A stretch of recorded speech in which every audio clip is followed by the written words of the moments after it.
सभी दर्शक का राम राम प्रणाम। हम मंजू वर्मा, जिला अम्बेडकर नगर टांडा। स्वागत बा मंजू लोकगीत 123 पे। आज आप सबके बीच बहुत दर्दनाक गरीब भाई का दर्द विवाह गीत लेके आया है। तो बहन की यहाँ बियाह परत है और बहन न्योता अपने भैया का दी थी। तो भैया गरीबी से एकदम जूझत हैं, उनके कुछ ना बा।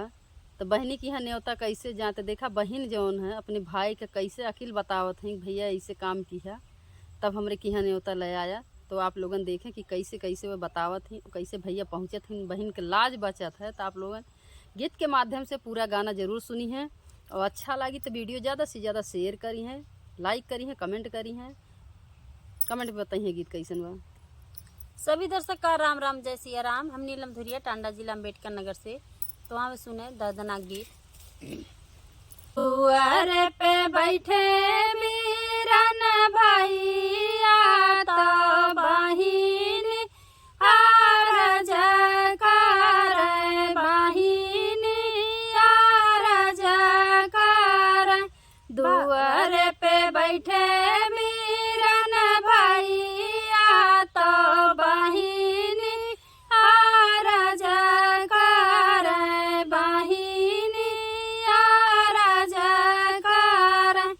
भैया जो मोरे पड़ल बियाहवा नेवते हमारे आया। भैया जो मोरे पड़ल बियाहवा नेवते हमारे आया। इतनी बचना सुन भैया तो बहिन से बोले, तो बहिन से बोले। इतनी बचना सुन भैया तो बहिन से बोले, तो बहिन से बोले।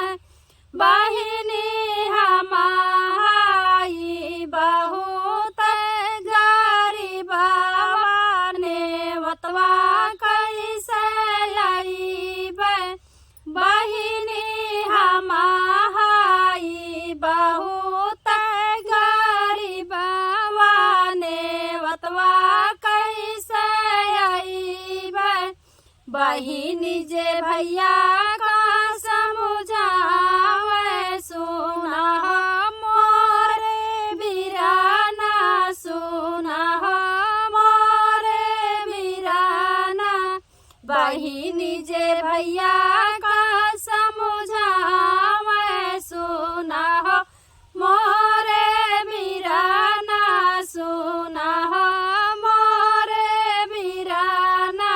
बीराना चला जात्या बाबा के बागियावा तो बेल तोड़ी लाया नेवते हमारे आया।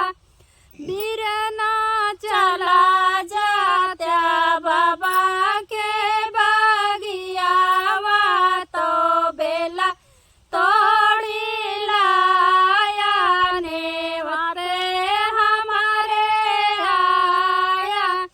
गाए भैया बाबा के बागियावा तो कच्चा पक्का बेला तोड़े, कच्चा पक्का बेला तोड़े। गाए भैया बाबा के बागियावा तो कच्चा पक्का बेला तोड़े, कच्चा पक्का बेला तोड़े। भैया बांधिली है गरुआर गाटरिया, बहिनी यहाँ के देश गाए। भैया बांधिली है गरुआर गाटरिया, बहिनी यहाँ के देश गाए। पहुँचे भैया बहिनी के देशवा माड़वा में पहुँच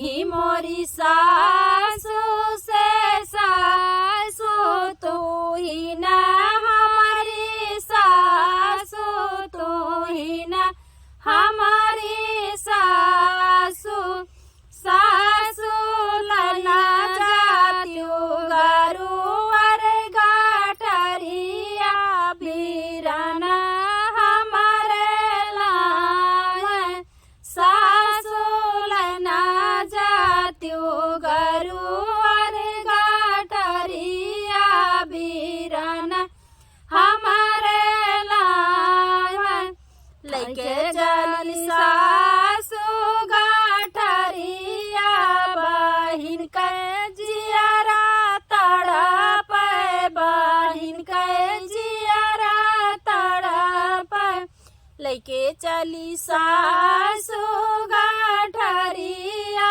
बहिन के जियारा तड़प बहिन के जियारा तड़प सासू खोले जब गरुवर गाठरिया तो हीरा मोती बनी गए सासू खोले जब गरुवर गाठरिया तो हीरा मोती बनी गए इतना जब देखे बहिनिया बीराना लागे पहुँचे बीराना लागे पहुँचे इतना जब देखे